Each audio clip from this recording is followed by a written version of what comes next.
This is just showing a very, very limited peek into how you'd use Django Rest framework with Angularjs. And if you're not familiar with Angularjs, it's worth checking out. It's like a knockout backbone, Angular, Ember. There's a bunch of them out there, but Angular is interesting, and I've been using it for a couple projects, and it's been, extremely helpful.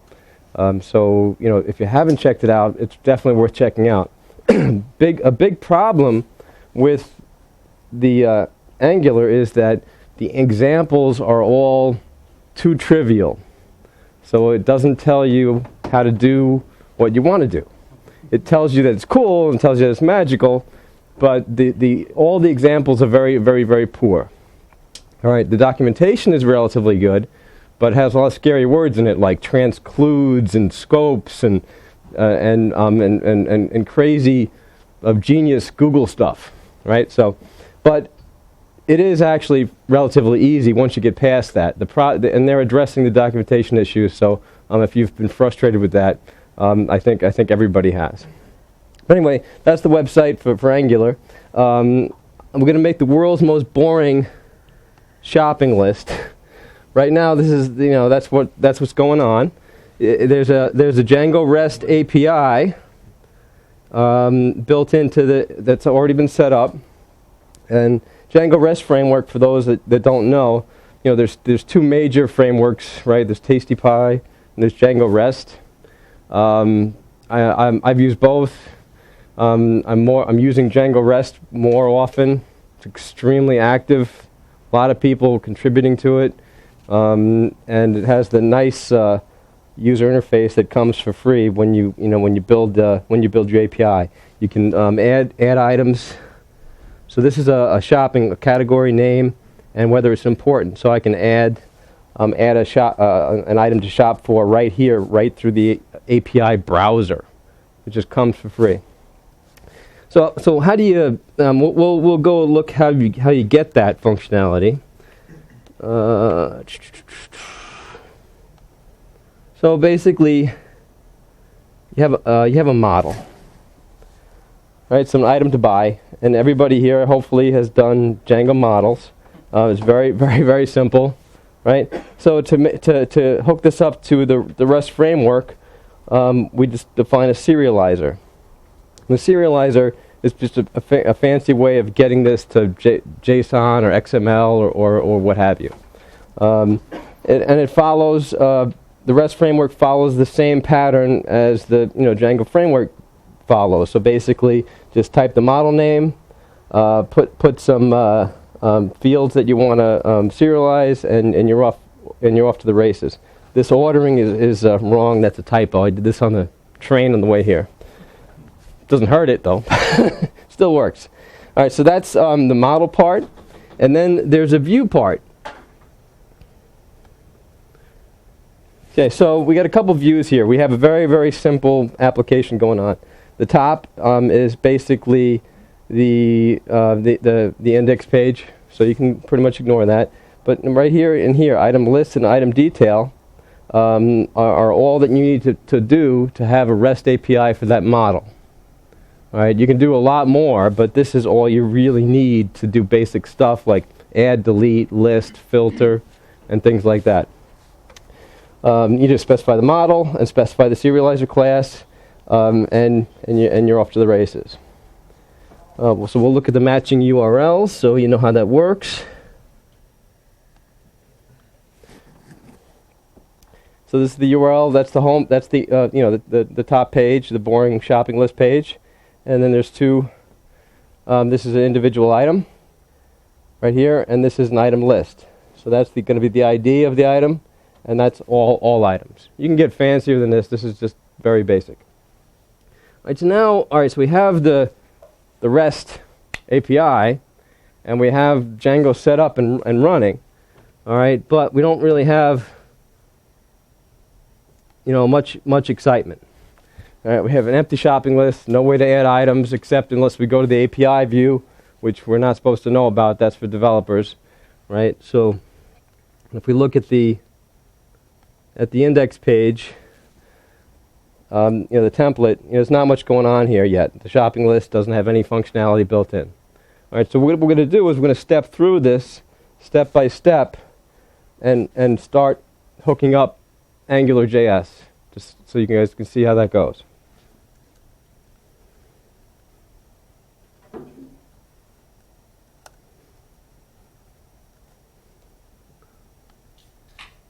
All right, so now Angular this is a message from the Angular framework. We just hooked that up. Let me just show you what we did to do that.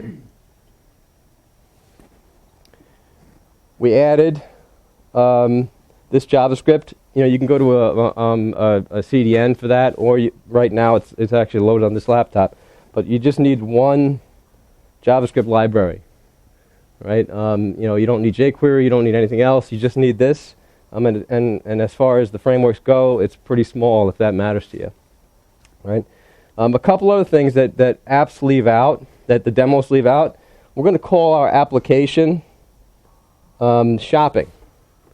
And this is the unique thing about Angular is that it's declarative. You would declare stuff in your HTML, which usually you were taught to avoid that, but in practice, especially when you're starting to do dynamic Ajax-y stuff, everybody to some degree does declarative work in their HTML. So Angular is like a step to making HTML suitable for application type declarative concepts. And so this is the application. Most demos just say ng-app and leave out the name. So the name's important because you have to tie things together. Then you have controllers, and controllers are really just a definition of scope. And you can have nested controllers. So everything within a controller only sees itself, and it has a read-only view of its parents. Right? And it took a little while to understand that. There's not a lot of magic going on. All right? You name controllers as well. Another thing you might not see in typical samples is an initialization. And this is important when you're working with real-world applications. Like, I'll give you an example. You might have a controller in a tab, and the tab has an index or a name or a selector or something. And so you have and your application might have 4 tabs. All right. So how do you tell your controller what it's supposed to care about? You can pass information into that controller with this init declarative statement. And so what else we have in here? Here, that message, you'll see here init data pipes to JSON. So that is this ready for action. There's a JSON filter built into Angular, so in your template, so you can pipe any object into a pretty JSON view so that it's easy to debug and see what's going on. So we're just piping in a data from scope right into there, and you'll see more complicated stuff as we get there. But there's a problem. We had to put verbatim in here.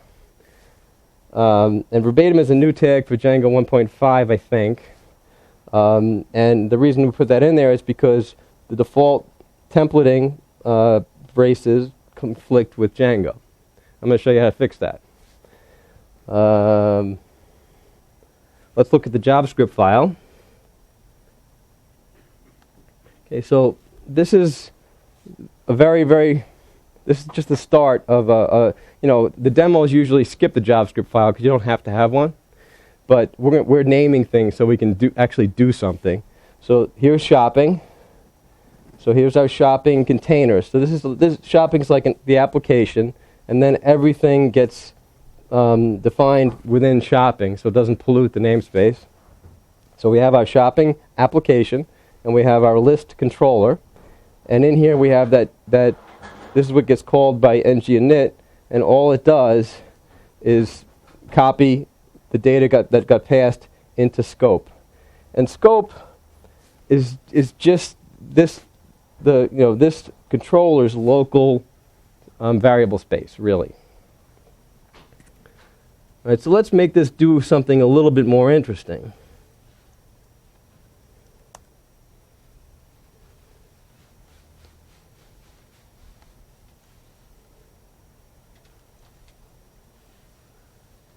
Maybe we didn't get interesting yet. We fixed the templating issue. All right, so what's happening here is we told Angular we want to use a new type of templating tags.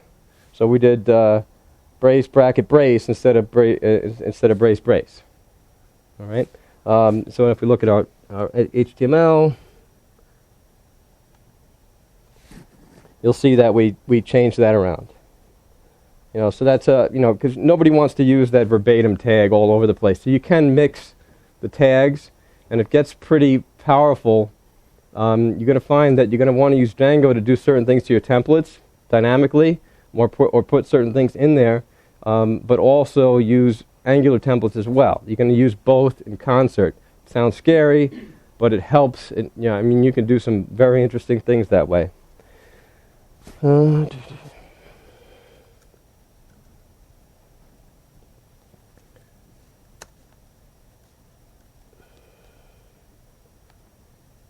Okay, all right, we're getting a little further. All right, so now we have a way to we have a shopping list with a category name, a save button, and and this is showing the list of items. If we look at the JavaScript,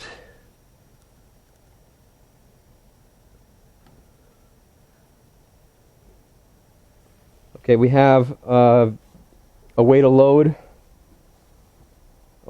items.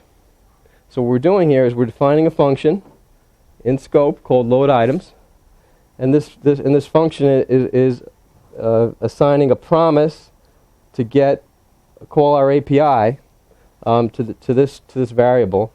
And if you've never seen promises before, Angular templates automatically know about promises. And what a promise is that you basically, it's an asynchronous act, so you don't immediately get a list of items, you get a promise for a list of items. And then Angular knows how to do that in the template, but when you're actually dealing with that in code, you have to be aware of that. So we can actually go to our API view,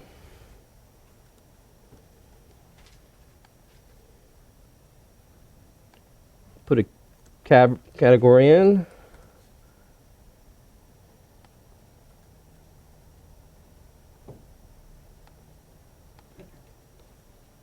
okay, and then we'll refresh this page, and we'll see that the items, that it did work. So that function did get called, and it populated the list, right? So there's not a lot of code here, and this happens sequentially. This gets all defined, and then at load time, we're calling this load item. And it's just calling this function and executing this promise, and the template language is picking that up.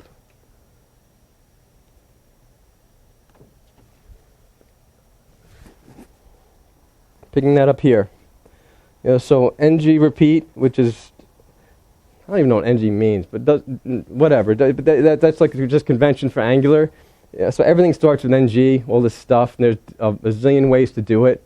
That's another problem with the documentation, but this is the most common way you're going to see it. This is not valid HTML. You could put data-ngrepeat in front of it to make it valid, but nobody does it that way.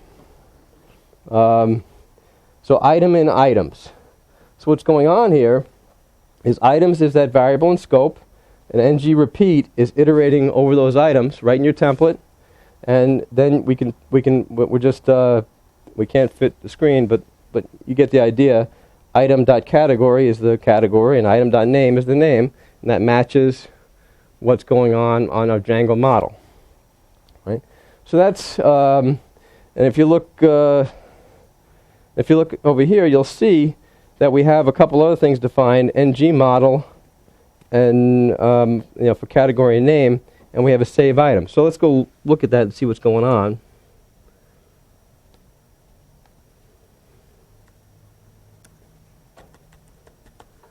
And doesn't do anything because we didn't really hook that up yet. All right, so that's really not helping us yet. So now we're going to make it a little bit more complicated. There is something, now we're at the time where a lot of people are going to go to this page on the Angular website and learn about resource. Resource, I'm sure, is immensely clever, all right, but it only works exactly the way it works, all right. So what's going to happen is if you're using the real application, it's going to go well in the very beginning, and then all of a sudden you're going to find out that it doesn't quite work the way you want it to work. It only works exactly the way it works. So what most people end up doing is saying, okay, I'm done with resource, I'm going to do it my own way, all right. So I'm sure resource works perfectly well for certain applications, but it's not hard to not use it.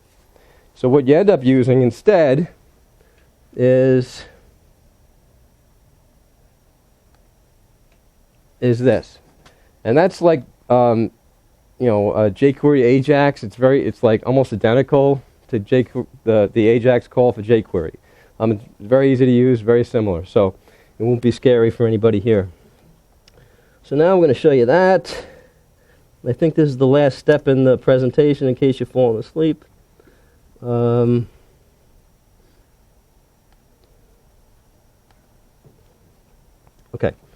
So now we have some changes going on. We changed this. This became a select box, and we have a delete button. We have a little number there, a date, and some other things. So we'll explain what's going on here, but let's try to create something. And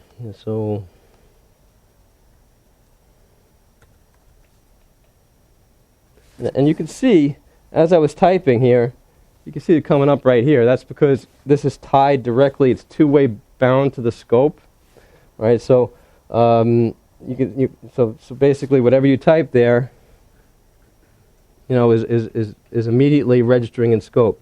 I'm gonna hit save, and it posted this to the server through the REST API and added it, and it re-retrieved all the items and added to the list.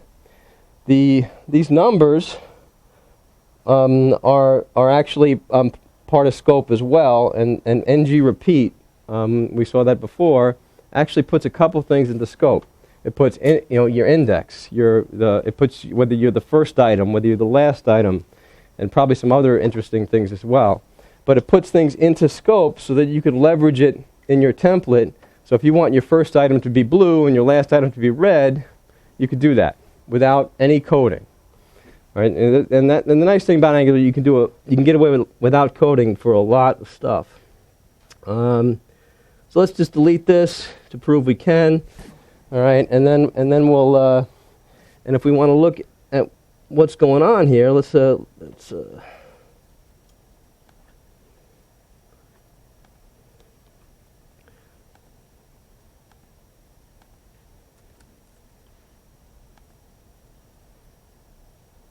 so we have two things going on here. We have a post.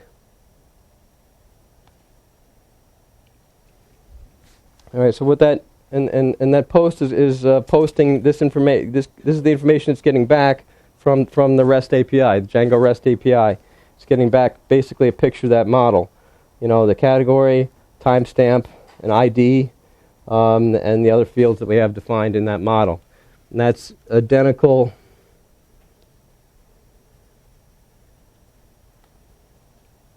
to this fields list that we defined over here, right?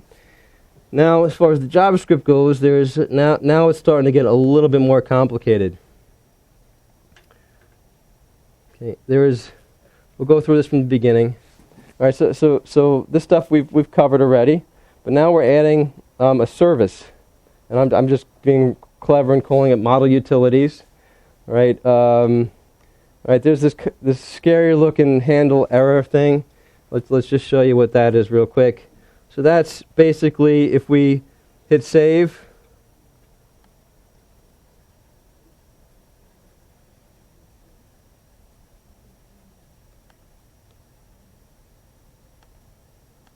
why did I not do that?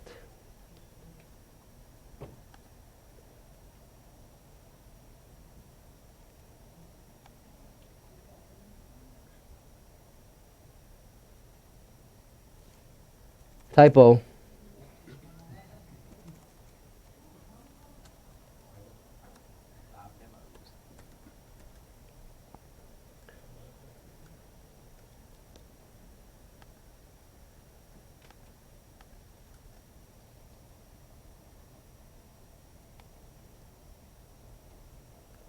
Computers are so freaking picky.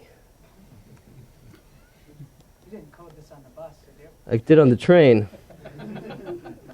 All right. Okay. All right. So I tested it with category, but not. And then I could turn category into a select box, so you can't screw that up now. But now, so this field is required, and this is coming from Django. This is not coming from Angular. You can do form validation in Angular. There's a very interesting stuff going on there. But of course, you still have to do it on the server, right? So Django Rest and probably all the API things, spit back a crazy kind of, weird, painful error message that you have to parse. So that's why we have that handle error function. So that's not going to be something you'll see on the examples on the Angular website, of course. That.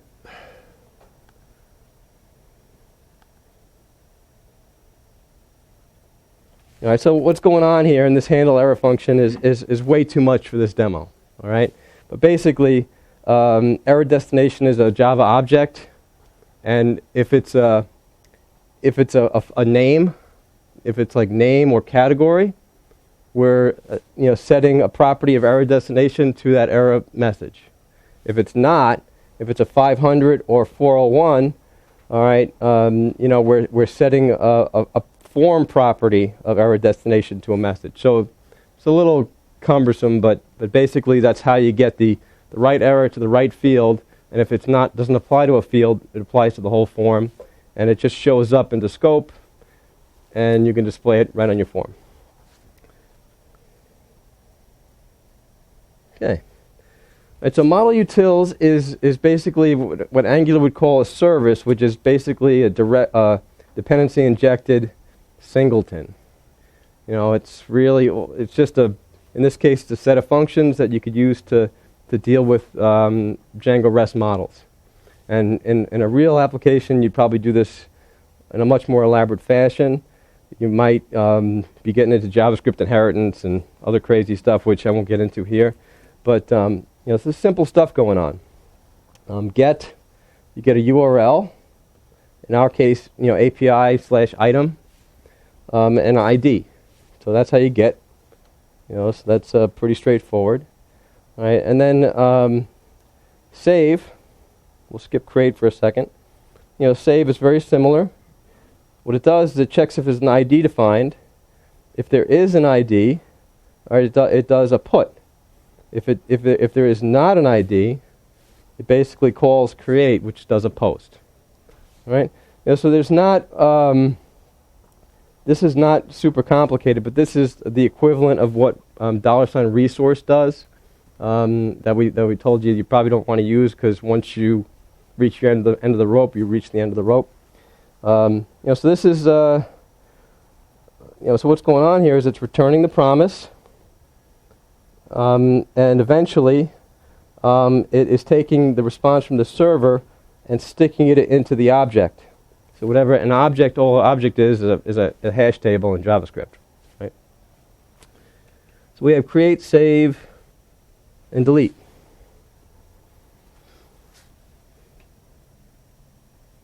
Right. So the way we make that show up to our into our controller is we just inject it by name.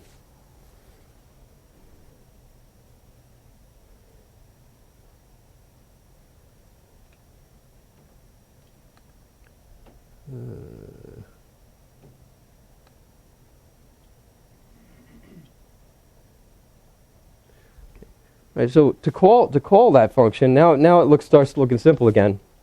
All right, we're calling save with the URL. We're calling it with our object. We're pointing to our error object that we want to store our errors in. And then after that the async call is done, we're reloading the items and setting the current item, blanking out the current item. Similar for delete. So we're again, it's the same concept. This is what I meant about promises. See, your code, like if we did this without the then function, and you tried to load items, what's going to happen is your item's not going to be saved yet. So you're going to load all your items without the saved one. Same thing with the delete. So you have to use this then process when you do asynchronous work in the code. Now in your template, you don't have to worry about that because Angular makes it magic. So there was some confusion early on when it's like you assume that it should all be magic, but it's not. So I think we could look at the HTML.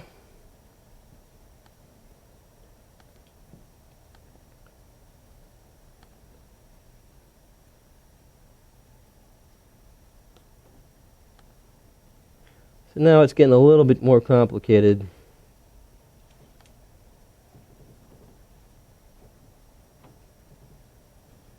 I ran out of time. I was going to show how to use Django templating to stick this in here from your normal model choices, but I was running out of time to get that fixed.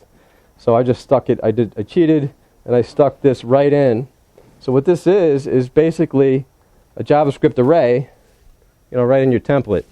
So what's going on here for your select is, where this ng options tag automatically puts, when you have a select HTML, they have select, and then you have option tags underneath it, right? So what's going on here is this just loops through and creates those option tags for you. So and you can do some pretty clever stuff with this. This is like the most simple example. Other things going on. There's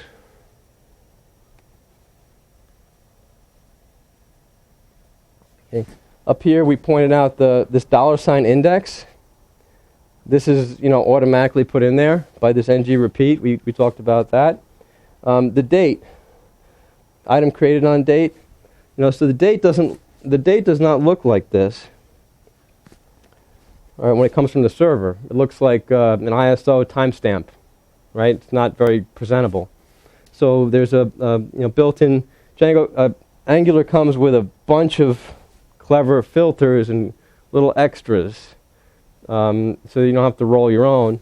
So this is just piping, that ISO date into this and converting it by default to a whatever format that is, a default short format. ngclick, we talked a little bit about that. So ngclick is how to hook up a button or any kind of a click to a function or right in your scope. So right now we're deleting item. So this item, we have an items collection.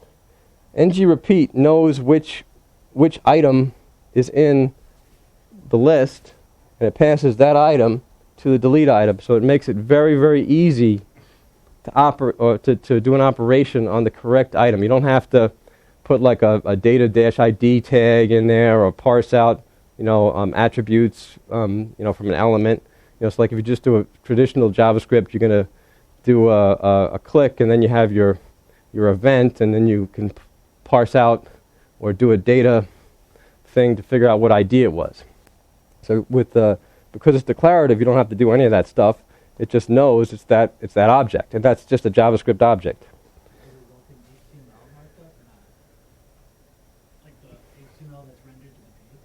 Yeah, it's well, I'll show you.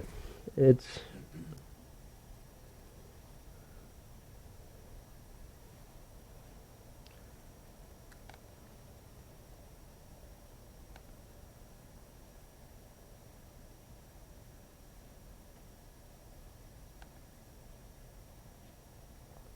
all right. So that's kind of hard to.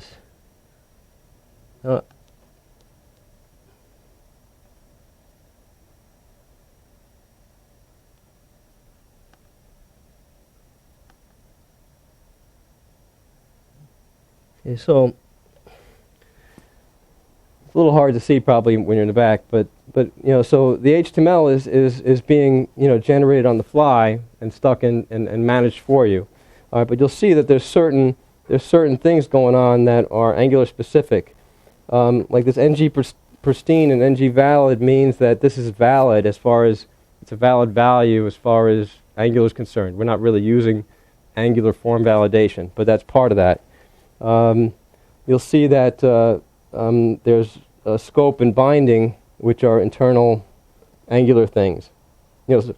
But at the end of the what you end up with is legitimate HTML, and it just enhances it for you. So this the click doesn't look any different, right? So that's that's basically it. I'm going to point out a couple websites here. Obviously, Django Rest Framework. If you've never used it, it's definitely worth your trouble to play with it. It's super active. They accept the changes. Angular, of course.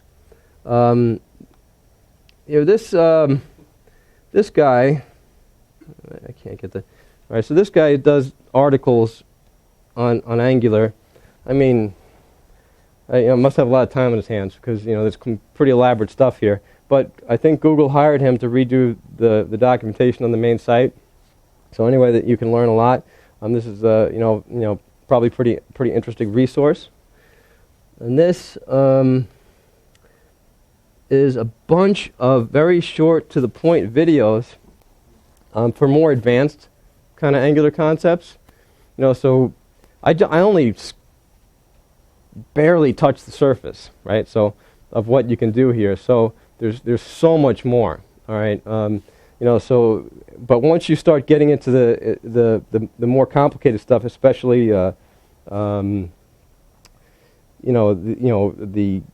communicate between controllers or defining your own custom tags and other things like that, it can get pretty confusing, and some of these videos will help you through that. You can create your own filters.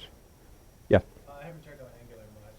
Thanks for the talk. But how are you kind of personally drawing the line between Angular and Django templating? Like, what really is Django templating better at, or where does it make sense? Right, so the big thing is, if you're doing something that has to be, that requires a high degree of interactivity, right? So recently, for a client, I did kind of a rule editing form, and it's a bunch of if then that. Plus a built-in RPN calculator, right? But it has to be easy for to use and has to be the browser. So that means you really going a round trip and having Django do all the stuff that had to be done there. Is something you just want to jump off a building, right? But doing it like with Angular.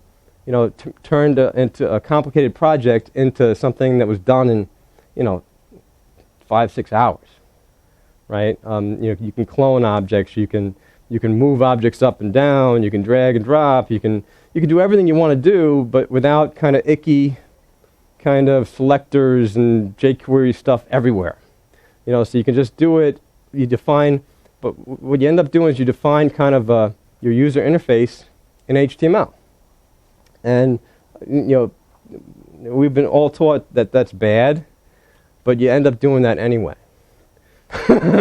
So at some point, you have to have your user interface defined somewhere. So like in Django has all these super clever form widget building things, and, 8 years ago, it was fantastic, right? But if you try to make those form thingies do anything really complicated, I mean, unless you do it every day, all day, you're going to be lost. All right? If you're going to do simple things, it's great. But if you're going to be doing interactive, complicated things with Django's built-in form support, it becomes a chore, right? So for me, it's about when do you need the interactivity? When do you need to not do a round trip to the data to the server? So Django and most frameworks, I think they should be primarily involved in in enforcing rules, changing data, creating data, but they should not really necessarily be used so much for providing interactivity and complex user interface. So and I think that I think you still need both. Django is a great platform for doing this type of work. You still, a lot of people say, yeah, I don't need anything now. I could just do it all in the client. It's not true. Never when you're doing a real application. You still need a server behind the scenes, and Django provides a tremendous amount to help you do that. And some of those things are like Django Rest Framework or Tasty Pie. The model. As much as people don't like the ORM, it's still fine for most people. Security, session management, and when you have to, so it's still, you still need all those things, even with, an Ajax application. So, that's a. Another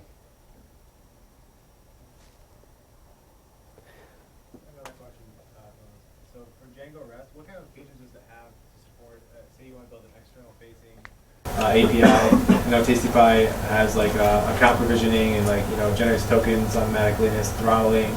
Does Django Rest offer those sorts of things that allow you to easily create accounts for third-party developers, throttle their usage, and just kind of control? Yeah, it has OAuth 2. It has tokens. You can use it kind of as a standalone API, or you can use it in concert with a regular website, so that you could leverage the user's existing session, the traditional, logged in session cookie. So it has all the same similar types of things. They're both perfectly good projects. I'm just using Django Rest more often, because it seems to be a lot more active. I mean, they fix bugs right away. They cut a release. If you put a question on their mailing list, you're going to actually get an answer right away. There's probably 20 active developers on it. So that's. To elaborate on that point, I'm about neck deep in this stuff right now. Tasty Pie is kind of very much resource based. You go to resource. And Rest Framework is basically class-based views. It inherits from Django's class-based views. It does support the same stuff in the end, but it's very much how you develop, depending which one you pick. So I find class-based views a little more flexible when you're doing API stuff, but it has the same basic functionality.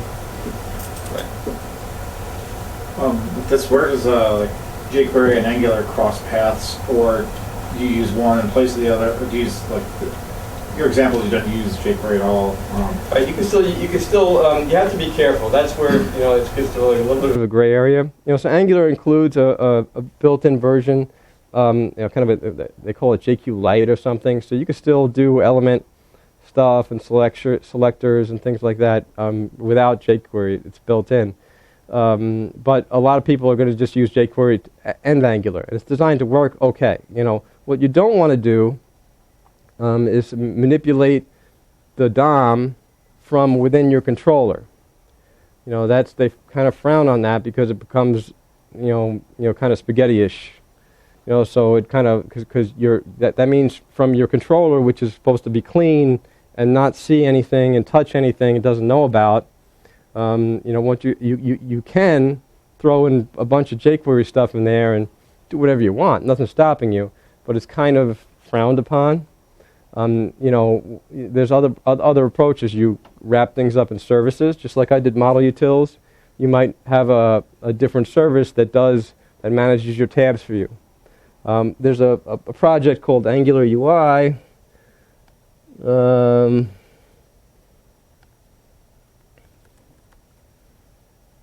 Which I really should have probably mentioned.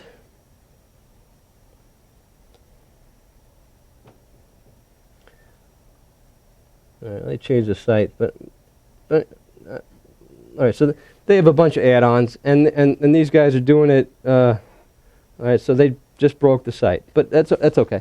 Pardon our dust, but they have a bunch of things that they're working on that more UI. So Angular by itself doesn't do anything with user interface. As far as it's concerned, HTML is a user interface. That's it. So if you want fancier stuff, then you need to use libraries or roll your own.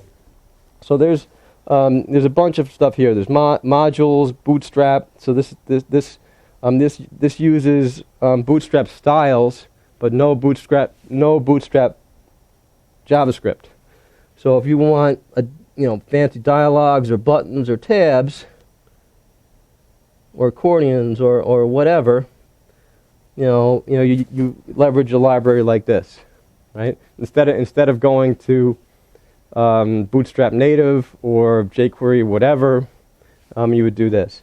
Now, sometimes you have to. You don't have a nice library like this, and you need to do something. What I've done in kind of situations like that, where you don't have time to kind of create your own directives, which can get very complicated.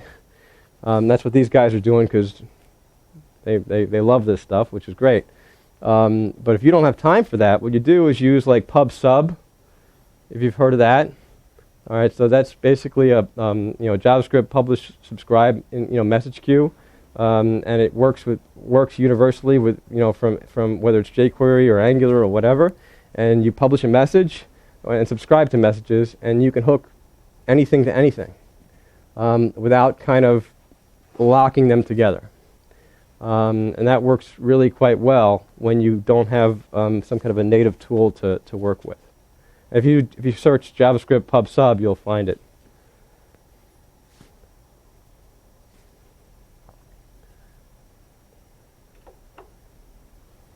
Anything else?